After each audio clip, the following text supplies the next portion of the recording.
फ़कीर का खाली प्याला, गौसल आज़म की सखाव। हिस्सा एन। बगदाद की रोशनियों में 12वीं सदी का बगदाद इल्म व इरफान का मरकज़ था। दौर दौर से तुलबा, उलमा, सूफिया, ताजिर और फ़ुक़रा इस शहर में आते ताकि या तो कुछ सीख सकें या कुछ पा सकें। बाज़ारों में चहल पहल थी, मदारिस में दर्स जारी थे और मसाजिद में रूहानियत का आलम।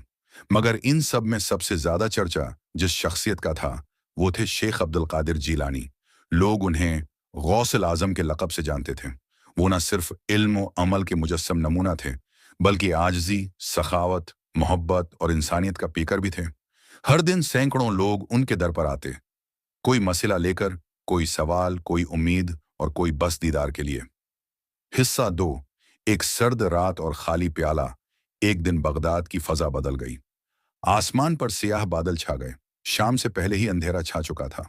हवाएं तेज थीं और मौसम सख्त सर्द। ऐसे में शहर का एक गोशा, जहां फकीरों की कट्टियां थीं, वहां एक नहीफ व लागर शख्स, जिसका लिबास फटा हुआ था, 3 दिन से भूखा प्यासा पड़ा था। उसका नाम सलीम था। वो कभी ताजिर हुआ करता था, मगर जमाने ने उसे फकीरी तक पहुंचा दिया। उसने कई दर खटखटाए, कई बार हाथ फैलाया, मगर सब जगह मायूसी मिली। आखिरकार किसी ने उसे मशूरा दिया, फकीर, अगर वाकई कोई सखी है तो वो गौसे पाक हैं, वहां जा, खाली हाथ नहीं लौटेगा। सलीम के दिल में उम्मीद की एक करंट जागी। उसने एक पुराना प्याला उठाया और चल पड़ा उस दर की तरफ जिसे लोग दर रहमत कहते थे। हिस्सा 3। गौसल आजम का हजरा और रोजमर्रा मामूल। उधर हजरत गौसल आजम हस्ब मामूल अपने हुजरा में बैठे थे। आपका हुजरा सादा था, मगर वहां एक रूहानी कशिश थी। सादा कालीन, एक कोने में कुरान और दीवारों पर तस्बीहें लटकी हुई थीं। शागिर्द अतराफ में बैठे जिक्र व फिक्र में मसरूफ थे। कुछ कुरान की तलावत कर रहे थे, कुछ हदीस का दरस सुन रहे थे।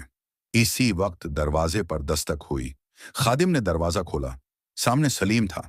उसकी आंखों में बेचैनी, चेहरे पर थकन और हाथ में एक खाली प्याला था।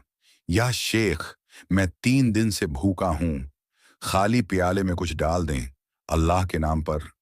खादिम ने सलीम को हुजरे में बिठाया और हजरत को खबर दी। हिस्सा 4। दुआ की कबूलियत।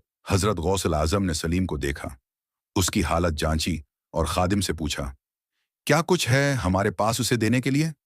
खादिम ने अफसोस से कहा, या शेख, कुछ भी नहीं, घर में खाने का दाना तक मौजूद नहीं।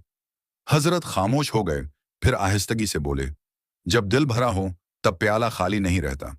ये कहकर हजरत ने प्याला सलीम के हाथ से लिया, उसे अपने सामने रखा और अल्लाह की तरफ रुख करके हाथ बुलंद किए।